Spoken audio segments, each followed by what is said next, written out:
Hi, my name is Ruthie Wallace, and at a very young age, I knew that music would be a passion of mine.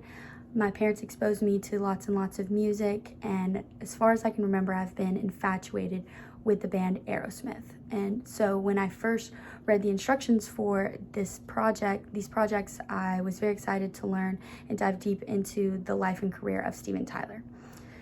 Steven Victor Tallarico, or more familiarly known as Steven Tyler, is the lead singer of the band Aerosmith. He was born on March 26, 1948 in Manhattan, New York, but spent the majority of his youth in Yonkers.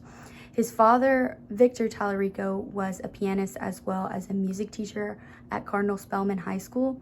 And due to his father's influence, Steven Tyler was able to find his musical talent at a very young age. And he's very widely known for his voice.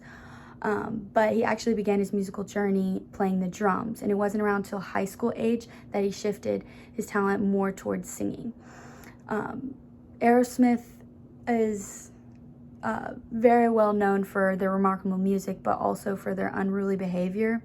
And this started for Steven Tyler at a very young age, when he was expelled from Roosevelt High School in Yonkers for the use of marijuana and went to Quintana School for Young Professionals.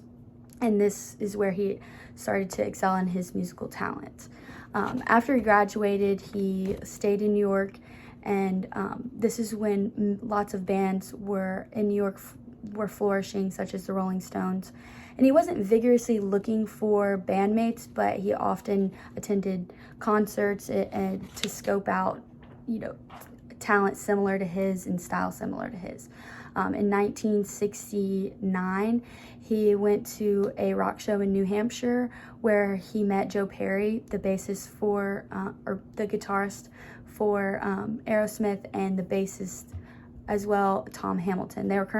At that time, they were playing in a band called Jam Band, and he was really impressed with them. And then the three of them recruited Joey Kramer to play the drums and Ray Tabano to play the rhythmic guitar in 1970, and they started the band Aerosmith. They all shared an apartment and lived in Boston, played around Boston, and soon being the co-manager of Aerosmith, Tyler decided to replace Tabano with Brad Whitford due to Tabano's lack of passion. So that just goes to show a lot of how passionate Steven Tyler is about his music, not only himself, but even within his bandmates. As it became more popular in Boston, they met their first manager, Frank Connolly, who connected them to lots of other big band managers in New York. And in 1972, they began to go and play at larger clubs in other states, and this led to their first record deal with Columbia Records. Soon after, they released their first album in 1973, and their second in 1974, Get Your Wings. At this time, Aerosmith was not very popular, but they were touring and opening for other bands. They had a few small hits at that time. Dream On was actually a minor hit, and it wasn't until 1975 when they released Toys in the Attic, and Smooth Emotion was their first top 40 hit. And then Dream On was then re-released in 1976, and it reached number 6 on the charts. To me, that was very interesting because Steven Tyler wrote that song before the band was even created. Steven Tyler in 1977 married Bebe Budwell, and this led to his daughter Liv Tyler. He has a very electric and wild personality, and after time on the road and performing, it led to heavy drug addiction, and often times throughout their career, Aerosmith actually had to cancel shows last minute due to Steven Tyler being too intoxicated. He was also known to fall on stage or even off the stage for the same reason. And because of this, Joe Perry decided to leave the band in 1979. And then shortly after, Steven Tyler was hospitalized because of a motorcycle accident, and this led to even heavier drug use. But in February of 1984, Joe Perry attended an Aerosmith concert and agreed to join the band again.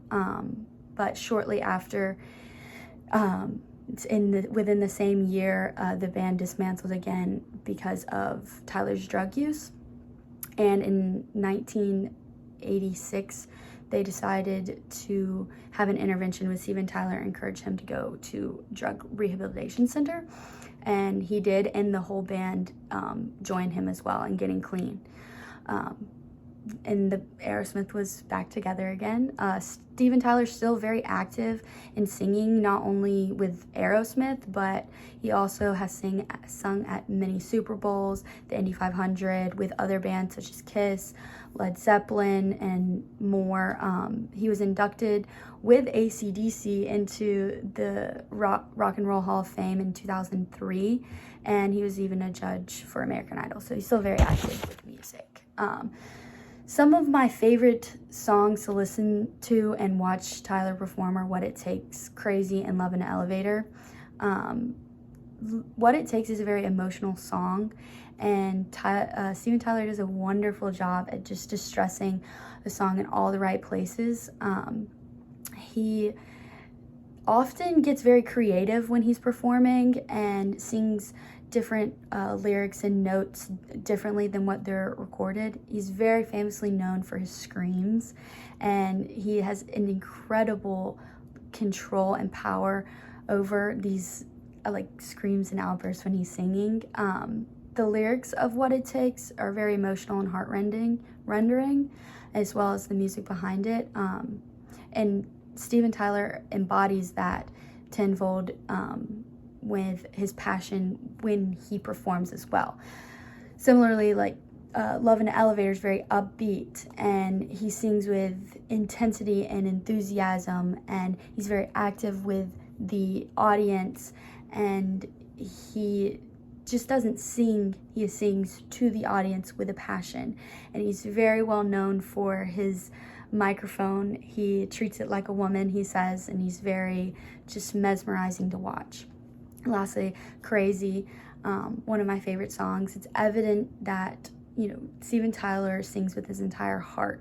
He has a very wide range, and most singers cannot reach, like professional singers cannot reach the notes that he does, but he just has incredible control over it, and he has incredible control over his body, and that's what also intoxicates fans, the way he performs on stage. He also adds heavy breaths and dramatic endings to words, and just is a wonderful singer as well as a performer. Steven Tyler is still very successful, and he was very much the face of the band Aerosmith. He has a magnetic way of performing and does a very good job at catching people's attention and drawing them in. Thank you.